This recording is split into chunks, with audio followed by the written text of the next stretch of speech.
Hey everyone, welcome back to the channel. In today's tutorial, I'm going to show you how to add a signature in Outlook.com, now known as Outlook.live.com. Signatures are a great way to add a personal touch or professional flair to your emails. So let's get started. First, sign in to your Microsoft Outlook account. Once you're in, look at the top right corner of the page and click on the settings gear icon. This will open up the settings menu. In the new settings window, click on Account and then select Signatures. This is where you'll manage your email. Signatures.next. Click on New Signature.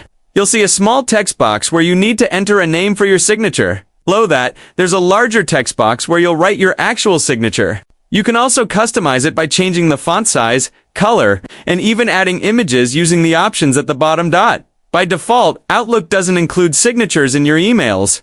To change this, scroll to the bottom of the page. Click on the drop-down arrow to choose your signature for new messages or replies and forwards. You can also choose no signature if you prefer not to include it. Once you're satisfied with your signature, don't forget to hit Save at the bottom of the page. Close the settings window, and that's it. Your new signature will now appear at the bottom of every message you send.